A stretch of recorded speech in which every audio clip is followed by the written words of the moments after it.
नमस्कार, मैं हूं दीपाली राणा। सीएनबीसी आवाज मोतीलाल ओसवाल स्टूडियोज में आप सभी का स्वागत है। आप देख रहे हैं कमोडिटी राउंडअप और कमोडिटी मार्केट के पूरे एक्शन पर हमारी नजर रहेंगी, लेकिन फोकस करेंगे सोने पर कि सोने का क्यों उड़ा रंग। दरअसल सोने में लगातार तेजी के बाद आज थोड़ी प्रॉफिट टेकिंग देखने को मिल रही है। क्या यहां से प्रॉफिट टेकिंग और इंटेंसिफाई होगी या ये डिप पे खरीदारी का मौका है, इस पर करेंगे बातचीत। बेस मेटल्स की कैसी होगी चाल, इस पर भी नजरें रहेंगी। ट्रम्प की ट्रेड पॉलिसीज के बीच में बेस मेटल्स को लेकर क्या स्ट्रैटेजी आपकी होनी चाहिए, इस पर करेंगे बातचीत। और साथ ही देश में जो खाद्य भंडार है इस बार वो पर्याप्त रह सकता है, फिर चाहे व्हीट हो या राइस हो। क्या कुछ डेवलपमेंट्स हुई हैं इस फ्रंट पे, वो सब तमाम आपके सामने लेकर आएंगे। और हमारे साथ इन मुद्दों पर बातचीत करने के लिए बॉम्बे ज्वेलर्स एसोसिएशन के VP Kumar Jain, wheat products promotion council के chairman Ajay Goyal, Indian rice exporters federation के वाइस प्रेसिडेंट देव गर्ग और एचडीएफसी सिक्योरिटीज के हेड अनुज गुप्ता हमारे साथ बने रहेंगे तमाम मुद्दों पर बातचीत करने के लिए। लेकिन सबसे पहले बात कर लेते हैं गोल्ड की, जहां पर लगातार तेजी के बाद आज थोड़ी सी प्रॉफिट टेकिंग देखने को मिल रही है। प्राइसेस में थोड़े से दबाव आया है, लेकिन क्या यहां से भाव और नीचे जाएंगे या ये खरीदारी का मौका है, इस पर करते हैं सबसे पहले बातचीत। और जैन साहब नमस्कार, स्वागत है आपका। तो आप डिमांड हो या प्राइसेस हो, दोनों को ही काफी कीनली वॉच करते हैं। काफी सारे फैक्टर्स हैं जिसकी वजह से हमने एक शानदार तेजी सोने में बनती हुई देखी है, फिर चाहे वो इंटरेस्ट रेट पॉलिसीज हो डोमेस्टिक मार्केट्स में या ग्लोबल मार्केट्स में, यूएस में ट्रम्प पॉलिसीज का इम्पैक्ट क्यों ना हो, डॉलर इंडेक्स की मजबूती हो या फिर एक सेफ हेवन बाइंग के तौर में गोल्ड में काफी इंटरेस्ट है। और यही कारण है कि इस साल की शुरुआत से एक अच्छा खासा रनअप इस गोल्ड में हम देख चुके हैं। अब पहले तो प्राइसेस पर एक आउटलुक आपका लेना चाहेंगे, यहाँ से भाव कैसे देख रहे हैं आप? भाव यहाँ से तेज दिख रहे हैं। सोना करीबन 90-95 के आसपास जाएगा। यहाँ फुल ग्राहकी है, जबरदस्त काम है एकदम। बुलियन बायर्स भी बहुत है और रिटेल वाले कस्टमर भी बहुत। शादियां 80,000 शादियां हैं अप्रैल मई महीने। यहाँ इंपोर्ट भी ज्यादा आया है, तो इसके ये सब देखते हुए लगता है कि सोना और तेज भी जाएगा और सोने की मांग भी रहेगी। ओके अच्छा, जो आज थोड़ी सी प्रॉफिट टेकिंग देखने को मिल रही है, इस तरीके के डिप्स मिले तो क्या लेना चाहिए? फिर चाहे वो फिजिकल बाइंग हो या इन्वेस्टमेंट बाइंग हो, क्या सजेशन आपका रहेगा? अगर ऐसे छोटे मोटे डिप मिले, जैसे आज ही प्राइसेस थोड़ा सा नीचे हैं, तो क्या लेने के बारे में सोचना चाहिए? आज थोड़ा सोना घटा है, लोग चांस लेंगे। अब लोग जिस समय लेने के मूड में है, सो तेजी मंदी देख रहे हैं, मार्केट आके बराबर देख रहे हैं, इसलिए थोड़ा सोना घटा, इसलिए चांस लेंगे लोग। और बाइंग बहुत अच्छी बाइंग है, बुलियन बाइंग भी है और ज्वेलरी बाइंग भी है। ओके डिमांड कैसे दिख रही है? जो प्राइसेस तेज हुए हैं हाल ही में, इससे क्या असर पड़ा है मांग पर कुछ? नहीं, भाव पर कुछ नहीं, लोग ऐसे कैसे ही ले रहे हैं। लोग समझ रहे हैं और तेज जाएगा सोना, जिनको लेना है वो ले ही रहे हैं, किसी भी कीमत पर ले रहे हैं।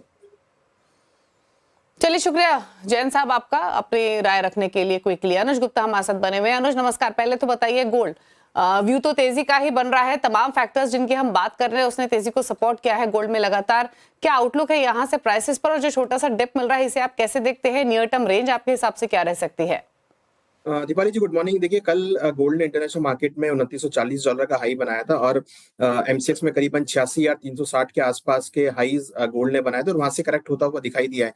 हमने कल जोरेम पवेल की जो स्पीच देखी थी, उसमें उन्होंने क्लियर बोला है कि अभी जो क्लियरिटी इंटरेस्ट रेट को लेके वो अभी क्लियर नहीं है और हो सकता है कि वो आगे जल्दबाजी में नहीं इंटरेस्ट रेट कट करने के लिए। तो उसकी वजह से हमने देखा कि जो बॉन्ड यील्ड थी वो बढ़ती हुई दिखाई दी और तुरंत उसके बाद हमने गोल्ड में एक प्रॉफिट बुकिंग आता हुआ देखा। मुझे लगता है कि अभी फिलहाल थोड़ा प्रॉफिट बुकिंग आ सकता है। तो दूसरी तरफ अगर आप देखेंगे तो जिस तरीके से इक्विटी मार्केट में गिरावट आ रही है, तो मार्जिन कॉल्स हिट होने की वजह से भी थोड़ा प्रॉफिट बुकिंग हम इस साइड पे भी देख रहे हैं। तो मुझे लगता है कि गोल्ड के अंदर अभी कुछ प्रॉफिट बुकिंग आ सकती है। हमें लगता है कि प्राइस एक बार नीचे अगेन 84,280 तक के लेवल दिखा सकता है और नीचे हम एक्सपेक्ट करें कि एक बार प्राइस अगेन $2,830-$2,820 तक के लेवल में आ सकते हैं। तो कहीं ना कहीं अभी अगर आप देखेंगे तो थोड़ा सेलिंग प्रेशर है, इसको हम अगर बोले तो ये प्रॉफिट बुकिंग है। बट हाँ, ये तय लॉन्ग टर्म में ट्रेंड पॉजिटिव रहेगा। तो जो अभी गिरावट आ रही है, मुझे लगता है कि थोड़ा वेट करें, कुछ और भाव नीचे गिरावट आती हुई दिखाई देगी तो फिर वहां पे खरीदारी का ट्रेड बना सकते हैं। फिलहाल हमें लगता है कि जिन्होंने ऑलरेडी खरीदारी कर रखी है वो यहाँ पर प्रॉफिट बुक कर सकते हैं। लेकिन आपके यहाँ पर थोड़े से ब्रॉडर पर्सपेक्टिव से देखें अनुज, तो टारगेट्स क्या हैं? क्योंकि अब तो 95,000, 97,000, 1 लाख तक की चर्चा शुरू हो गई है। देखिए हमें लगता है कि 87,000 जो है टारगेट रहेगा। हमें लगता है कि दिवाली तक आपको 87,000 या 87 के ऊपर भी जाते हुए भाव दिखाई दे सकते हैं। फिलहाल हमें लगता है कि $3 अगर आप देखेंगे तो ओवरऑल हमें लगता है कि एक टारगेट हो सकता है, जो कि हम अगर धनतेरस या दिवाली तक इसको टारगेट करें। फिलहाल थोड़ी प्रॉफिट बुकिंग है, नीचे डिप मिले तो खरीदारी करना चाहिए। ओके, तो नीचे डिप मिले खरीदारी करना चाहिए। थोड़े से कंजर्वेटिव व्यू लेकर चल रहे हैं यहाँ पर अनुज। 87,000 बाय दिवाली धनतेरस एक्सपेक्ट कर रहे हैं। इंटरनेशनल मार्केट्स में जो $2900 के आसपास भाव है वो $3000 तक जा सकते हैं। हालांकि कुछ एक्सपर्ट कम्युनिटी तो ऐसी भी है जो $3200-3300 तक की बात भी कर रही है गोल्ड में इंटरनेशनल मार्केट्स में। लेकिन चलिए अब बात सिल्वर की कर लेते हैं, जहां पर हमने एक तेजी यहाँ भी इमर्ज होते हुए देखी है। सिल्वर के प्राइसेस भी थोड़े से नरम ही हैं आज के सेशन में, 94,000 के आसपास घरेलू बाजार में भाव। यहाँ क्या राय है आपकी और कोई ट्रेडिंग स्ट्रैटेजी है क्या अनुज? देखिए सिल्वर में हमें लगता है कि क्योंकि कहीं न कहीं आप देखेंगे टैरिफ्स की वजह से सभी बेस मेटल में गिरावट देखने को मिली है। इवन अगर आप देखेंगे तो सभी इंडस्ट्रियल एक्टिविटी में कुछ नरमी देखने को मिले, तो उसके चलते हम देख रहे हैं सभी इंडस्ट्रियल मेटल में गिरावट का ट्रेंड आता हुआ दिख रहा है। हमें लगता है कि यहाँ पर आज थोड़ी प्रॉफिट बुकिंग आ सकती है। तो सिल्वर में हमें लगता है कि इंट्राडे के लिए बिकवाली का ट्रेड बना के चल सकते हैं। करीबन 94,000 के आसपास लेवल्स मिले तो बिकवाली का ट्रेड लें, 94,700 का स्टॉप लॉस ले सकते हैं। टारगेट हमें लगता है कि नीचे 93,000 या 92,900 तक देखने को मिल सकता है। तो हमें एक्सपेक्ट लग रहा है कि ₹1000 तक की गिरावट और यहाँ पर आ सकती है। तो सेल ऑन राइज का स्ट्रेटेजी सिल्वर में यूज कर सकते हैं। ओके, सेल ऑन राइज की स्ट्रैटेजी सिल्वर में भी रहेगी। नियर टर्म पर्सपेक्टिव से आपको आउटलुक दिया गया है। लेकिन चलिए बात कर लेते हैं बेस मेटल्स की। यहाँ पर आज के सेशन में तो थोड़ी सी खरीदारी देखने को मिल रही है। 850 के ऊपर कॉपर है। जिंक भी 268 के आसपास ट्रेड कर रहा है। लेड भी हरे निशान में है आज के कारोबार में। एल्यूमिनियम हालांकि नेगेटिव बात साथ हो रहा है ट्रेड, लेकिन बेस मेटल्स में भी हमने एक अच्छा एक्शन बनते हुए देखा है। बीच में एक दो सेशंस ऐसे रहे जहां पर थोड़ी सी नरमी रही, लेकिन आज वापस से रिन्यूड बाइंग इंटरेस्ट देखने को मिला है। Base metal as a pack, Trump trade policies के बीच में कैसे देखते हैं आप?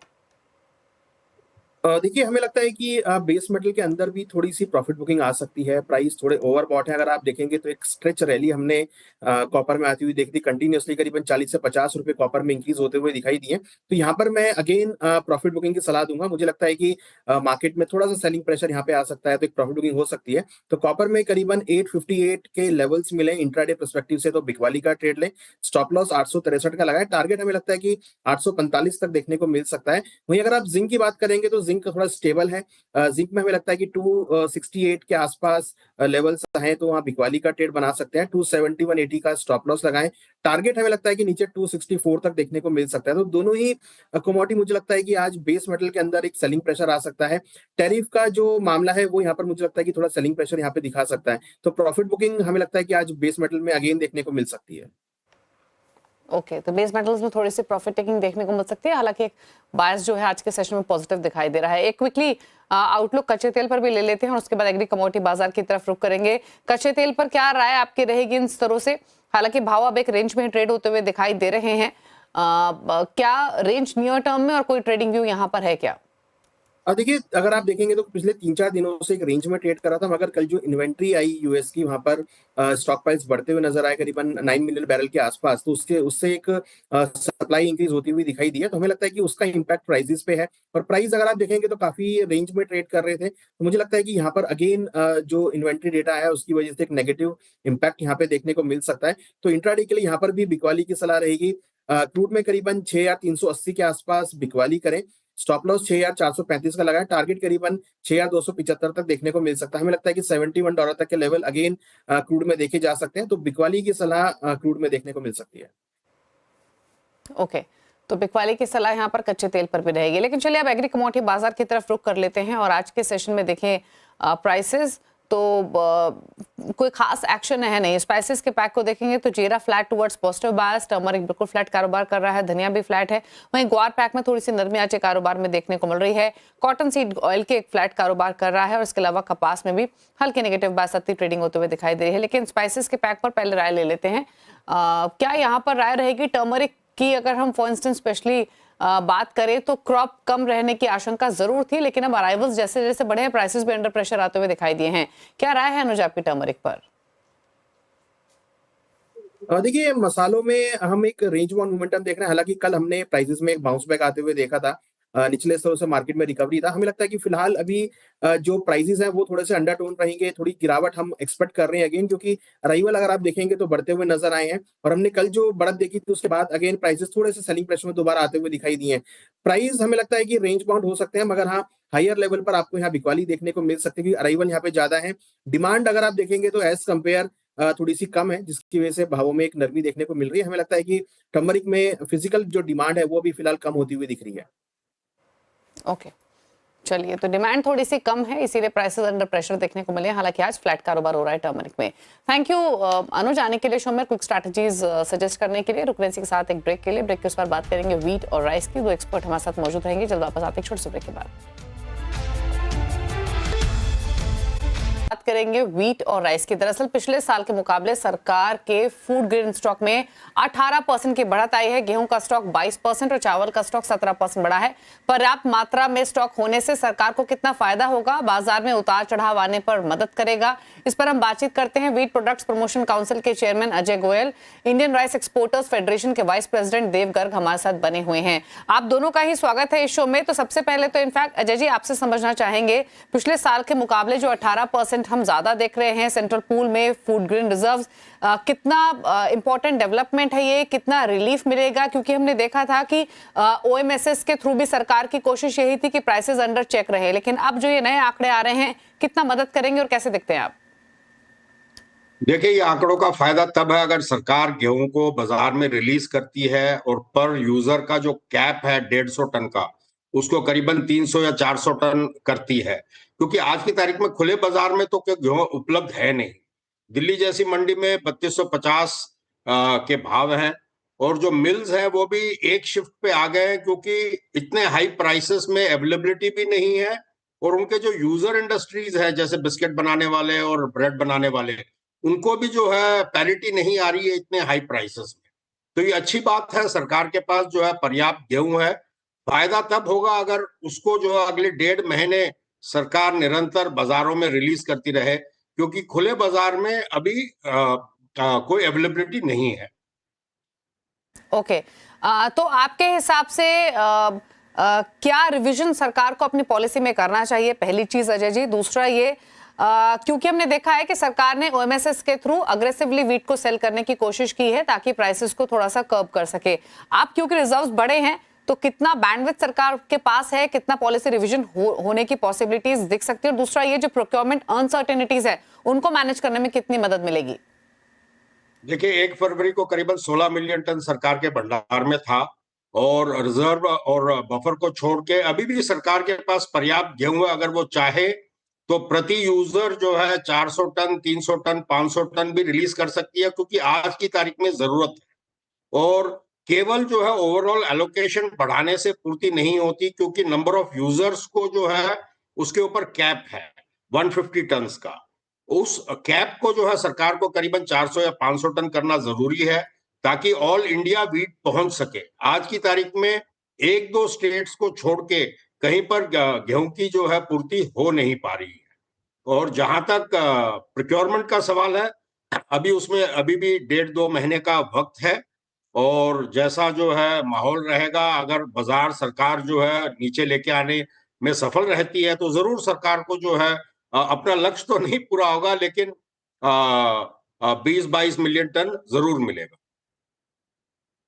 अच्छा अजय जी, आपसे भाव पर भी राय लेंगे और एमएसपी पर भी बात करेंगे, लेकिन देव से बात करते हैं। देव, अगर हम राइस की बात करें तो राइस रिजर्व्स में भी 17% का इजाफा देखने को मिल रहा है। हालांकि अगर हम राइस ऑफटेक देखें अब तक तो वो कम ही रहे हैं। कैसे देखते हैं आप जो ये रिजर्व्स में बढ़ोतरी दिख रही है, कितना कुशनिंग सरकार को मिलेगा मार्केट प्राइसेस को स्टेबलाइज करने में या फिर प्रोक्योरमेंट फ्लक्चुएशंस को मैनेज करने में? आपके प्लेटफॉर्म के ऊपर हमने कई दफा ये वाली बात बताई, कम्युनिकेट करी है कि राइस का इस साल काफी बेम्पर स्टॉक एक्सपेक्टेड था और हो गया है। एज ऑन डेट जो डाटा हमारे पास आ रहा है उसके अनुसार राइस का 224 लाख टन का कैरी फॉरवर्ड स्टॉक है एफसीआई के पास और नए सीजन का 271 लाख टन के आसपास का स्टॉक है। तो जो टोटल सरप्लस स्टॉक हम देख रहे हैं वो 500 लाख टन का है, which is 50 million ton, which is a very huge quantity. इस सरप्लस स्टॉक को कंट्रोल करने के लिए सरकार ने कई स्टेप्स उठाए हैं, जिसमें से सबसे पहला स्टेप सरकार ने ये उठाया कि उन्होंने नॉन बासमती राइस, पारबोल्ड राइस और बासमती राइस पे लगाए गए सारे रिस्ट्रिक्शन को हटा दिया गया है। जो export duty non basmati white rice के एक्सपोर्ट के ऊपर थी, उस ड्यूटी को भी जीरो पे लाके सरकार ने हटा दिया है। और जो नॉन बासमती राइस के एक्सपोर्ट के ऊपर जो पहले इंसेंटिव्स थे, जैसे रॉडटेप, जीएसटी रिफंड, वो सारे बेनिफिट्स आज की डेट में एक्सपोर्ट के ऊपर अवेलेबल है। तो सरकार अपनी तरफ से काफी प्रयास कर रही है कि ये जो सरप्लस स्टॉक हमारे पास इकट्ठा हो गया है, जिसका कैरिंग कॉस्ट इंक्रीज सरकार ये देख रही है कि 65,000 करोड़ का सरकार को लॉस होगा अगर ये सरप्लस स्टॉक नहीं डिस्पोज ऑफ हो पाया टाइमली। तो इसको डिस्पोज ऑफ करने के लिए सरकार ने ओएमएसएस के अंदर जो पहले 2 लाख टन पर वीक के ऑक्शंस होते थे, उसको बढ़ा के 4 लाख टन पर वीक के ऊपर कर दिया है। ओएमएसएस के अंदर जो पहले राइस का एमएस जो रिजर्व प्राइस था, उसको भी सरकार ने 30 रुपए से घटा के 28 रुपए पे कर दिया है। 28 रुपए के अंदर आपको एक बात बताना चाहूंगा कि पहले जब ये रिजर्व प्राइस कैलकुलेट होता था, तो उसके अंदर एक जो ट्रांसपोर्टेशन कॉस्ट होता था एफसीआई का from the procurement region to the selling region, उसको भी इस रिजर्व प्राइस में ऐड करा जाता था। बट क्योंकि सरकार के ऊपर इतना प्रेशर है इस राइस को डिस्पोज ऑफ करने के लिए, तो सरकार ने उसी रिजर्व प्राइस के अंदर इस ट्रांसपोर्टेशन कॉस्ट को भी अब्सॉर्ब कर दिया है। और आज के दिन पूरे हिंदुस्तान के अंदर 4 लाख टन ओएमएसएस के अंदर हर हफ्ते ऑक्शन होता है 28 रुपए के ऊपर, एंड वो सारी की सारी क्वांटिटी सेल हो जाती है। एक और सरकार ने जो स्टेप उठाया है इस सरप्लस स्टॉक को डिस्पोज ऑफ करने के लिए, उन्होंने 22.5 रुपए के अंदर एथेनॉल प्लांट्स के लिए राइस को अवेलेबल कर दिया है। एथेनॉल प्लांट्स की काफी कंप्लेन रहती थी कि जो मार्केट के अंदर वो प्रोक्योरमेंट करते हैं राइस की, वो काफी ऊंचे रेट पे होती है, जिसकी वजह से उनकी वाइबिलिटी नहीं आती थी। तो सरकार ने एक तीर से 2 निशाने करते हुए उन्होंने सरप्लस स्टॉक को डिस्पोज ऑफ करने के लिए एथेनॉल प्लांट्स के लिए भी इस रेट को गिरा दिया है। पर इन सब एफर्ट्स के बाद भी हमारे पास इतना सरप्लस स्टॉक है और राइस की इतनी अवेलेबिलिटी है मार्केट के अंदर कि ये जो मेजर्स लिए हैं ये भी इनफ नहीं है। और सरकार हमारी जैसी संस्था के साथ कई दफा कई राउंड की मीटिंग हुई है, जिसके अंदर ये डिस्कशन हो रहा है कि क्या क्या नए तरीके निकाले जा सकते हैं इस सरप्लस स्टॉक को डिस्पोज ऑफ करने के लिए। इस साल हमने देखा कि राइस के प्राइसेस में लगभग 10 से 15% की गिरावट आई है इस सरप्लस स्टॉक के होने के कारण, और ये प्राइसेस फर्दर गिरने की उम्मीद है आगे जाते हुए। तो हमारे पास एक बहुत गंभीर एक विषय हमारे सामने है कि हमें ये जो सरप्लस स्टॉक और एक ये एग्रीरियन क्राइसिस जो कंट्री के अंदर खड़ा हो गया है, किसी तरह हम इस राइस को डिस्पोज ऑफ कर पाए कि जिससे फार्मर को राइट। तो देव, 2 चीज बताइए। आपने इनफैक्ट काफी सिंपल सरल भाषा में पूरी सिचुएशन को एक्सप्लेन किया। 2 चीजें मैं आपसे समझना चाहूंगी। जो भी सरकार ने स्टेप्स लिए, फिर चाहे वो एथेनॉल डिस्टिलरीज को 2250 रुपए प्रति क्विंटल पर राइस ऑफर करना ही क्यों ना हो, कितना रिलीफ इससे मिला है, कितना अभी डाइवर्जन एथेनॉल डिस्टिलरीज को हो रहा है। और दूसरी बात, क्योंकि हमने जो रिसेंटली रिपोर्ट्स पढ़ी वो ये कि इंटरनेशनल मार्केट्स में भी डिमांड थोड़ी सी सुधरी है, बेटर हुई है, तो एक्सपोर्ट्स का पेस कैसा दिखाई दे रहा है और क्या आउटलुक है एक्सपोर्ट्स को लेकर? जहां तक हम एथेनॉल की बात करें तो सरकार की उम्मीद ये है कि एथेनॉल प्लांट्स 22 से 23 लाख टन राइस को अब्सॉर्ब कर लेंगे। अगर हम टोटल 500 लाख टन सरप्लस की बात करते हैं तो केवल हम 5 से 7% स्टॉक की बात कर रहे हैं जो एथेनॉल प्लांट्स के अंदर डाइवर्ट हो सकता है, जो एक बहुत भारी मात्रा नहीं है, पर ये बूंद बूंद से सागर बनाने वाली बात है। तो धीरे धीरे सरकार को कई एफर्ट्स करने पड़ेंगे कि ये सरप्लस स्टॉक डिस्पोज हो पाए। जहां तक हम एक्सपोर्ट की बात करें तो पिछले साल हमारा एक्सपोर्ट 1,14,000 करोड़ का था इंडिया से, पर इस साल इंडिया का एक्सपोर्ट अभी तक जनवरी एंड तक 76,000 करोड़ का हुआ है। अगर हम पिछले साल से कंपेयर करें तो ये एक्सपोर्ट, हमारे को ये उम्मीद थी कि जो राइस के ऊपर सारी रिस्ट्रिक्शंस हटाई गई है उसके बाद ये एक्सपोर्ट पुराने लेवल्स के ऊपर आ जाएगा और कहीं ना कहीं उसको सरपास कर देगा। बट क्योंकि इंटरनेशनल मार्केट के अंदर जो हमारे कॉम्पिटिटर देश है उनके अंदर प्राइसेस भी काफी, तो इसलिए एक्सपोर्ट उतनी तेजी से नहीं बढ़ पाया है जो इंडस्ट्री को उम्मीद थी। पर हमें आज भी ये उम्मीद है कि मार्च के बाद in the new financial year this export will increase. Okay, चलिए, एक्सपेक्ट यही कर रहे हैं कि एक्सपोर्ट्स में इंप्रूवमेंट देखने को मिलेगी, प्राइसेस यहां से और नीचे आ सकते हैं। अजय जी, समय की कमी है, संक्षेप में प्राइसेस की अगर हम बात करें व्हीट की, तो होलसेल प्राइसेस कितना कम हुए हैं और क्या और कम होने की प्रोबेबिलिटी है? देखिए, होलसेल प्राइसेस कम नहीं हुए हैं। जो होलसेल मार्केट्स है वहां पर गेहूं की कमी है। मार्केट बड़ा वॉलेटाइल है, कभी दिन 100 रुपया बढ़ जाता है, कभी 25 घट जाता है, लेकिन अराइवल्स बढ़ नहीं रही है बढ़ते दामों में। इसके लिए जो है अभी फिलहाल जब तक सब्सटेंशियल रिलीज नहीं होएगा मार्केट में, होलसेल प्राइसेस अभी इमीडिएटली इंक्रीज होने की उम्मीद बहुत कम है।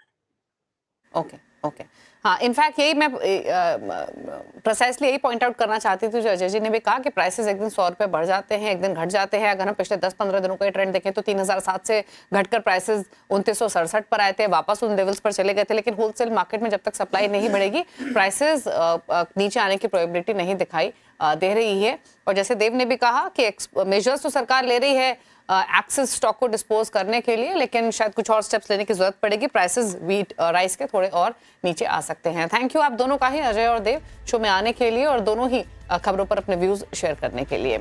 इसी के साथ इस शो में तो इतना ही। ब्रेक के बाद भी खबरें जारी हैं CNBC आवाज पर। नमस्कार।